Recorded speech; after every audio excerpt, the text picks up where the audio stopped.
Ozzy Osbourne is coming back as an AI avatar. Is this a tribute, or have the Osbournes completely lost their minds and gone too far? But what happens if it's actually good? And how does Kiss play into all this? I've got the perfect plan for how they just might be able to pull this thing off.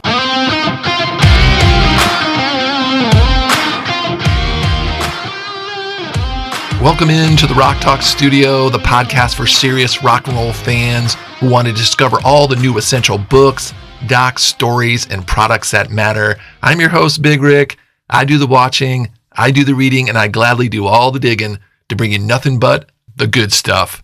Ozzy Osbourne is back. The news that Sharon Osbourne and son Jack have released about an AI Ozzy avatar has kicked up a bunch of really interesting rock and roll history questions. That's what we're going to take a look at today. The announcement happened around an expo in Las Vegas, and since then there's been a lot of slack about it. But first of all, what exactly are we talking about here? From the Osbournes, they claim that this avatar can move, it can speak, and respond in a way that reflects Ozzy using approved source material and family oversight. A lot of heat came down on the Osbournes for this, and Jack came out and said that this project will be tasteful and not just an image of my dad hooked up to ChatGPT. He also said the family had discussed something like this even before Ozzy's death, and he believes that Ozzy would be really into it. My first thought is, if it's bad, everybody is immediately gonna know. The real debate to me is, and something that I was thinking about with this, what happens if it's actually good? What would happen if this AI avatar of Ozzy actually works?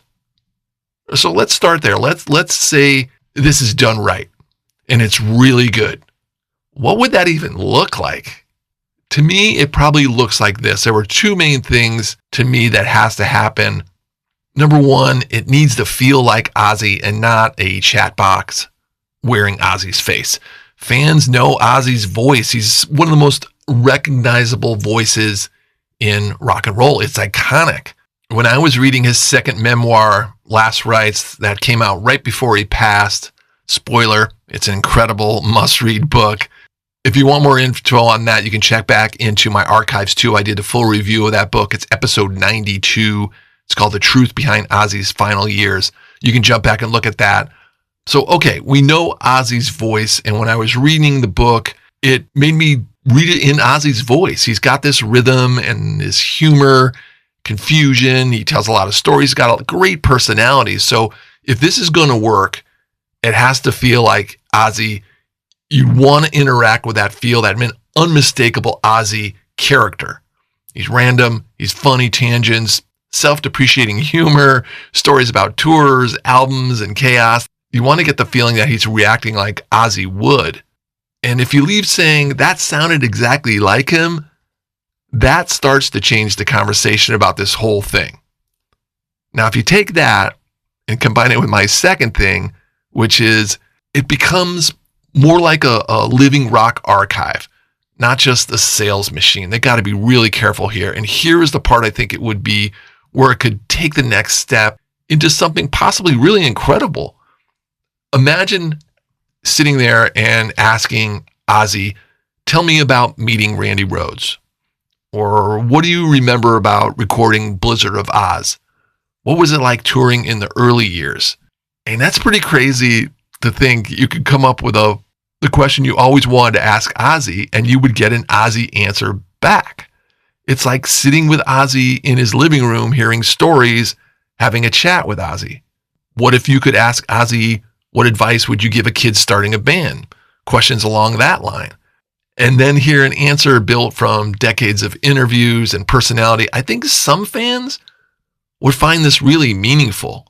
And that's the rub. Futuristic tribute versus a questionable commercialization of a dead artist identity. That's where they've got to be really careful with this. Some fans might feel Ozzy's image being turned into a commercial asset after death is wrong. And that raises the question, is this really honoring Ozzy or monetizing grief?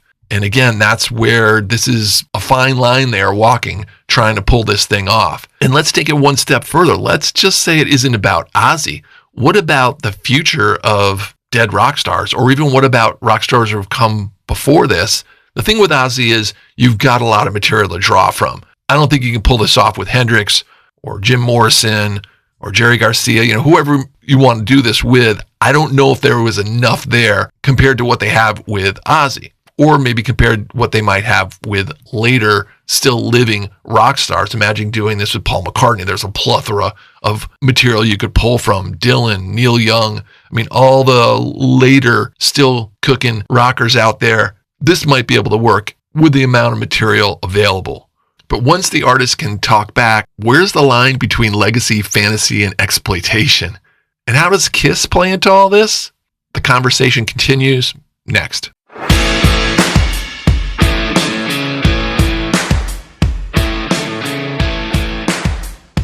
Before we look at that and talk a little bit about Kiss and how they play into this, I want to let you know of a really cool thing I'm doing here at the Rock Talk Studio.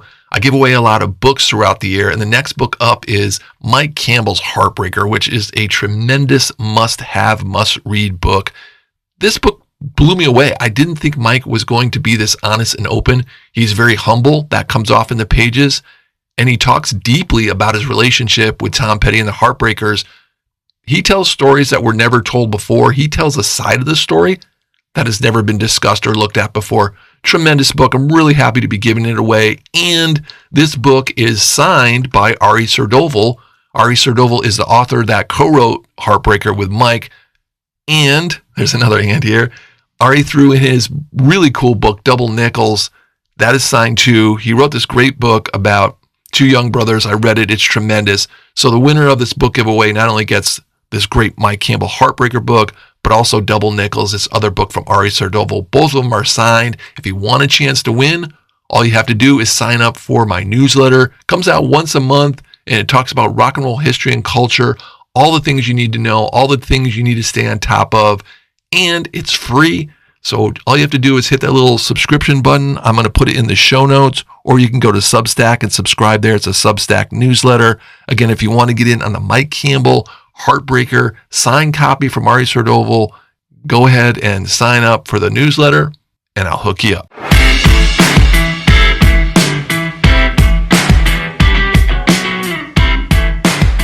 I wanted to take this conversation a little bit further because Kiss is involved with the Avatar world. After their last concert in Madison Square Garden, they announced that the band can keep performing, and their avatars were launched after that final show. It's built by ILM and Pop House with a future Vegas Avatar production plan. So maybe the Sphere for this, I could see them doing this at the Sphere. It's theatrical, it's spectacle based, and it's very aligned with Kiss as a band. All the costumes and the fire and that superhero versions of themselves play into how this might be able to be pulled off with an avatar. To me, Ozzy's avatar is definitely different because the pitch is you can talk to him. He'll talk back. I mean, that crosses into a more intimate, emotional space. And it's not just Ozzy performing songs. It's a digital version of his voice and his personality and his humor and presence responding to fans, again, hopefully in a very tasty and cool way. Kiss, though, Kiss is trying to extend themselves as a rock brand. It's a little bit different. That's why this Ozzy thing feels a little bit more complicated. Kiss was already larger than life, almost comic book mythology. Ozzy was theatrical too, in a sense, but fans also feel like they know him. He's very vulnerable. He's funny. He's a messy human being, especially when you watch the Osbournes and followed Ozzy around for a while. Kiss is a little bit different. Kiss is going to use these avatars to continue their live experience. Here's my final opinion on this.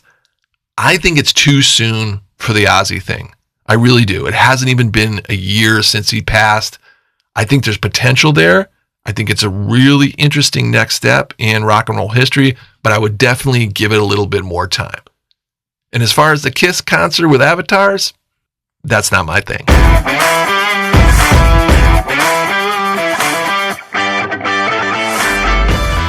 time to tear it down, pack it up, and head on down the road this week for the Rock Talk studio. I'll see you next time for more of the artifacts, myths, stories, and moments that define and celebrate the art form we know and love as rock and roll.